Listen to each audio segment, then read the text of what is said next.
بسم اللہ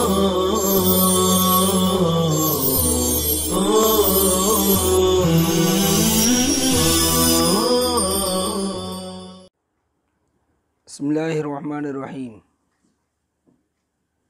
چہل سبق میں ماضی مطلق اور قریب کی گردانیں ہو گئی ہماری، اب ماضی بعید کا قاعدہ اور گردان پڑھ رہے ہیں۔ ماضی بعید کے لیے ماضی مطلق کے اخیر میں ہے اور بود زیادہ کریں گے تو ماضی بعید کا واحد غائب بن جائے گا۔ مثال کے طور پر آمدن سے آمدہ بود، وہ آیا تھا۔ شنیدن سے شنیدہ بود، اس نے سنا تھا۔ اور باقی صیغے بنانے کے لیے ماضی بعید کے واحد غائب کے اخیر میں ضمیریں لگائیں گے بغیر الف کے، جیسے آمدہ بودند، اند کا الف نکال دیں گے۔ آمدہ بودی، آمدہ بودید، آمدہ بودم، آمدہ بودیم۔ آمدہ بود وہ آیا تھا، آمدہ بودند وہ آئے تھے، آمدہ بودی تو آیا تھا، آمدہ بودید تم سب آئے تھے، آمدہ بودم میں آیا تھا، آمدہ بودیم ہم آئے تھے۔ شنیدہ بود اس نے سنا تھا، شنیدہ بودند ان سب نے سنا تھا، شنیدہ بودی تو نے سنا تھا، شنیدہ بودید تم نے سنا تھا، شنیدہ بودم میں نے سنا تھا، شنیدہ بودیم ہم نے سنا تھا۔ تو شنیدہ بود جو واحد غائب کا صیغہ بنا ہے، اس کے اخیر میں جمع غائب کے لیے نون دال، واحد حاضر کے لیے یا معروف، جمع حاضر کے لیے یا مجہول اور دال، واحد متکلم کے لیے میم اور جمع متکلم کے لیے یا مجہول اور میم لائیں گے۔ یعنی جو ہم نے ضمیریں پڑھی ہیں اند، ای، اید، ام، ایم، ان سب کا الف ہٹا دیں گے اور ان ضمیروں کو ماضی بعید کے واحد غائب کے اخیر میں لگائیں گے۔ تو ہم نے یہاں تین گردانیں پڑھی، ماضی مطلق، ماضی قریب اور ماضی بعید۔ ماضی قریب کس کو کہتے ہیں؟ جس میں تھوڑی دیر کا کیا ہوا کام معلوم ہوتا ہے، جیسے آیا ہے، سویا ہے، لکھا ہے۔ تو یہ ہے جو ہے یہ قریب کی قید ہے، جس نے گزرے ہوئے زمانے کے کام کو قریب کر دیا کہ یہ کام ابھی جلدی ہی ہوا ہے، بہت پہلے کا نہیں ہے۔ اور ماضی بعید جس میں بہت پہلے کا کیا ہوا کام معلوم ہوتا ہے، جیسے آیا تھا، گیا تھا، سویا تھا۔ تو یہ لفظ تھا جو ہے یہ بعید کی قید ہے، اس سے یہ سمجھ میں آ رہا ہے کہ یہ کام بہت پہلے ہوا۔ اور مطلق جو ہے وہ بے قید کو کہتے ہیں، اس میں نزدیک اور دور کی کوئی قید نہیں ہوتی، جیسے آیا، گیا، اس نے دیکھا۔ تو اس نے دیکھا، اس سے کیا سمجھ میں آ رہا ہے کہ بھی دیکھ چکا ہے، ابھی دیکھا یا بہت پہلے دیکھا، اس تعلق سے کوئی اس کے اندر قید نہیں ہے، نہ قریب کی قید ہے نہ دور کی قید ہے، اس کو کہتے ہیں بے قید۔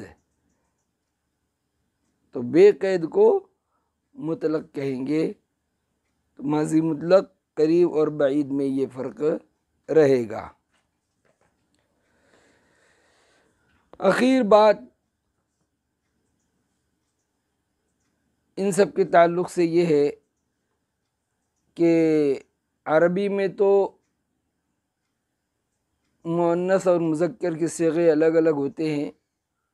سمعہ اس آدمی نے سنا، سمعت اس عورت نے سنا، سمعت تو ایک آدمی نے سنا، سمعتی تو ایک عورت نے سنا۔ تو مذکر مؤنث کے دونوں الگ الگ صیغے ہوتے ہیں، لیکن فارسی میں ایک ہی صیغہ مذکر اور مؤنث دونوں کے لیے آتا ہے۔ مثال کے طور پر زید آمد، زید آیا، زینب آمد، زینب آئی۔ تو زید کے لیے بھی اور زینب کے لیے بھی لفظ آمد آیا، الگ الگ دونوں کے لیے لفظ نہیں آیا۔ تو فارسی صیغے مذکر مؤنث کے لیے یکساں ہوتے ہیں، الگ الگ نہیں ہوتے۔ چنانچہ آمدم یعنی میں آیا، ایسی عورت بھی کہہ سکتی ہے آمدم یعنی میں آئی۔ آمدہ ام میں آیا ہوں، ایسے عورت بھی کہہ سکتی ہے آمدہ ام میں آئی ہوں، ایسے ہی عورت بھی کہہ سکتی ہے آمدہ بدم میں آئی تھی۔ ایک ہی صیغہ مذکر مؤنث دونوں کے لیے آتا ہے۔ تحصیل المبتدی میں ہم ضمیریں پڑھ رہے تھے، جن کے متعلق اس سے پہلے سبق میں ہم نے یہ معلوم کیا کہ ضمیریں بعض وہ ہوتی ہیں جو فعل سے مل کر آتی ہیں، جن کی تفصیل ہم پڑھ چکے۔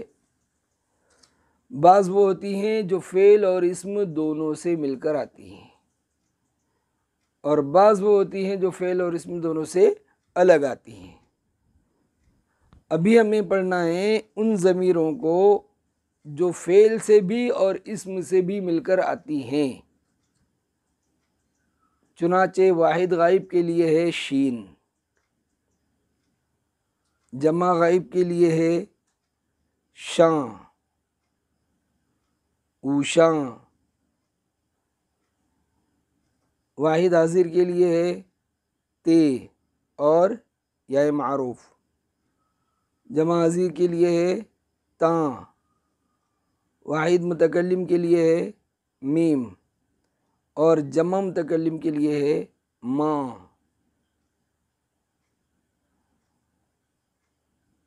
یعنی یہ غنہ کے ساتھ ہے، میم الف کے بعد غنہ ہے۔ جب یہ ضمیریں فعل سے مل کر آئیں گی تو مفعول کا ترجمہ ہوگا۔ اس سے پہلے جو فعل سے ضمیریں مل کر آئی تھی وہ فاعل کی ضمیریں تھیں، فاعلیت کا معنی دے رہی تھی، گفت اس نے کہا، گفتن دو ان سب نے کہا، یعنی کام کا کرنے والا معلوم ہو رہا تھا۔ یہ جو ضمیریں یہ مفعول کا ترجمہ دیں گی، جن کا ترجمہ ہم کریں گے اس کو، ان کو، تجھ کو، تم کو، مجھ کو، ہم کو۔ چنانچہ کتاب میں مثال دی ہے دادش، تو داد یعنی اس نے دیا، اور شین یعنی اس کو، تو دادش یعنی اس نے اس کو دیا، تو شین اس کو یہ مفعول کی ضمیر ہے۔ ایسے ہی داد شاں، داد یعنی اس نے دیا، شاں یعنی ان کو، شاں جمع غائب کی ضمیر ہو گئی۔ دادت، داد یعنی دیا اس نے، اتے یعنی تجھ کو، تو دادت اس نے تجھ کو دیا۔ دادتاں، تاں جمع حاضر کی ضمیر ہے مفعول کی، اس نے تم کو دیا۔ دادندم، دادند انہوں نے دیا جمع غائب کا صیغہ ہے، اور اخیر میں میم مفعول کی ضمیر ہے، اس کا معنی ہے مجھ کو۔ دادندم انہوں نے مجھ کو دیا۔ دیکھیے اب تک جتنی مثالیں آئیں وہ سب واحد غائب کے صیغے تھے، یہاں جمع غائب کا صیغہ آیا۔ اس کی وجہ کیا؟ وہی وجہ ہے اس کی کہ اگر یہاں بیچ میں جمع غائب کی ضمیر نہ آتی اور ہم یہ کہتے دادم، تو یہ تو فاعل کی ضمیر ہو جاتی، جو ہم پچھلی ضمیروں میں پڑھ چکے۔ دادم میں نے دیا تو فاعل کی ضمیر ہوتی ہے، اور یہ ہمیں مفعول کی ضمیر کی ضرورت ہے یہاں، اس لیے فاعل الگ سے لانا پڑا۔ دادند انہوں نے دیا، اند فاعل کی ضمیر ہے اور میم مفعول کی ضمیر ہے، دادندم انہوں نے مجھ کو دیا، اس لیے یہاں دادم مثال صحیح نہ ہوتی۔ داد ماں جمع متکلم کی ضمیر ماں، داد یعنی اس نے دیا، ماں یعنی ہم کو، اس نے ہم کو دیا۔ یہ تو اس وقت ہوا کہ جب یہ ضمیریں فعل سے مل کر آتی ہیں تو مفعول بنتی ہیں، یہی ضمیریں جب اسم سے مل کر آئیں گی تو مضاف الیہ بنے گی، ان سے پہلا اسم مضاف ہوگا، چنانچہ غلامش، غلام مضاف اور شین مضاف الیہ، اس کا غلام، غلامش، غلامشاں، غلامت، غلامی، غلامتاں، غلامم، غلامماں، یعنی یہاں جو ہے نا غلام شاں نہیں بولیں گے، کیوں؟ یہ ضمیر متصل ہے، کسرہ لگانا اس بات کی علامت ہوگی کہ دونوں الگ الگ ہو گئے، جبکہ ضمیر متصل مل کر آتی ہے اس لیے بیچ میں کسرہ نہیں آئے گا، ہاں فتحہ دے دیں گے خفض الحرکات ہونے کی وجہ سے، غلامش اس کا غلام، غلامشاں ان کا غلام، غلامت تیرا غلام، غلامی تیرا غلام، یہاں تو چونکہ یا ہے اس لیے کسرہ ہے وہ یا کی وجہ سے، اور متصل ضمیر ہے منفصل نہیں ہے، غلامتاں تمہارا غلام، غلامم میرا غلام، غلامما ہمارا غلام۔ اخیر میں ضمائر منفصلہ، یعنی ضمیروں کی تیسری قسم جو فعل اور اسم دونوں سے جدا ہوتی ہے، واحد غائب کے لیے ہے او، آں اور وے، یہ تینوں واحد غائب کی ضمیریں ہیں۔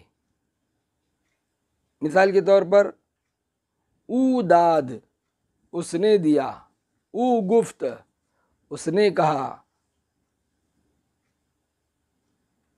او خفت وہ سو گیا، تو یہ او فعل سے الگ ہے، جدا ہے۔ آں خورد اس نے کھایا، اسی طرح وے یہ بھی واحد غائب کی ضمیر ہے۔ وے سے متعلق ایک بات خاص طور سے سمجھ لیں گے کہ فارسی میں وے واحد غائب کی ضمیر ہے، غلام وے اس کا غلام، لیکن اردو میں یہ لفظ وے جمع غائب کے لیے آتا ہے، وے آمد یعنی وہ سب آئے، وے گئے یعنی وہ سب گئے۔ اردو میں جب وے بولا جائے گا تو جمع غائب کے لیے بولا جائے گا، اور فارسی میں جب وے بولا جائے گا تو وہ واحد غائب کی ضمیر ہوگی۔ آنا جمع غائب کی ضمیر ہے، وہ سب، آہاں آمدند، تو واحد حاضر کی ضمیر ہے، تو آمدی تو آیا، تو خوردی تو نے کھایا، تو شنیدی تو نے سنا۔ شما جمع حاضر کی ضمیر ہے، شما آمدید تم آئے، شما گفتید تم نے کہا۔ من واحد متکلم کی ضمیر ہے، من گفتم میں نے کہا، من خواندم میں نے پڑھا۔ ما جمع متکلم کی ضمیر ہے، ما آمدیم ہم آئے، ما خوردیم ہم نے کھایا، ما گفتیم ہم نے کہا۔ ایک بات یہ بھی یاد رہے کہ اوپر جو متصل ضمیریں آئیں، شین، شاں، تے، تاں، میم اور ماں، اس میں جو لفظ ماں ہے وہ گننے کے ساتھ ہے، یعنی وہ ضمیر جو مفعول کے معنی دیتی ہے فعل کے ساتھ آنے کی صورت میں وہ غننے کے ساتھ ہے، اور یہ جو ضمیر ہے ضمیر منفصل، یہ میم الف ماں، اس میں غنہ نہیں ہے، یہ بھی یاد رکھنا ہے خاص طور سے۔ اسی طرح اسم کی مثال ہم لیں گے غلام او اضافت کے ساتھ، اس کا غلام، غلام آ اس کا غلام، غلام وے اس کا غلام، غلام آنا ان کا غلام، غلام آہاں ان کا غلام، غلام تو تیرا غلام، غلام شما تمہارا غلام، غلام من میرا غلام، غلام ماں ہمارا غلام۔ دوسری مثال لیں گے کتاب او اس کی کتاب، کتاب آں اس کی کتاب، کتاب وے اس کی کتاب، کتاب آنا ان کی کتاب، کتاب آہاں ان کی کتاب، کتاب تو تیری کتاب، کتاب شما تمہاری کتاب، کتاب من میری کتاب، کتاب ماں ہماری کتاب۔ آمدن سی لفظی میں جو مصادر چہل سبق وغیرہ سے اضافہ ہوئے ہیں وہ بھی پڑھ لیتے ہیں۔ بر لفظ گرفتن زبان پر لانا مصدر، بر لفظ گیرد زبان پر لاوے مضارع، بکار بردن کام میں لانا مصدر، بکار برد کام میں لاوے مضارع، بودن ہونا مصدر، بود ہووے مضارع، بودن رہنا مصدر، بود رہے مضارع، یہ بود ہے بودن کا مضارع۔ بوئیدن مہکنا سونگنا مصدر، بوید مہکے سونگے مضارع، بوسیدن چومنا مصدر، بوسد چومے مضارع، بوسیدن پرانا ہونا مصدر، بوسد پرانا ہوئے مضارع، اسی سے آتا ہے بوسیدہ، پرانی چیز کو بوسیدہ کہتے ہیں۔ بیختن چھاننا مصدر، بیزد چھانے مضارع، بیزیدن چھاننا مصدر، بیزد چھانے مضارع، بیدار نمودن ہوشیار کرنا مصدر، بیدار نماید ہوشیار کرے مضارع۔ وصلی اللہ تعالی علی خیر خلقہ محمد وآلہ وصحبہ اجمعین۔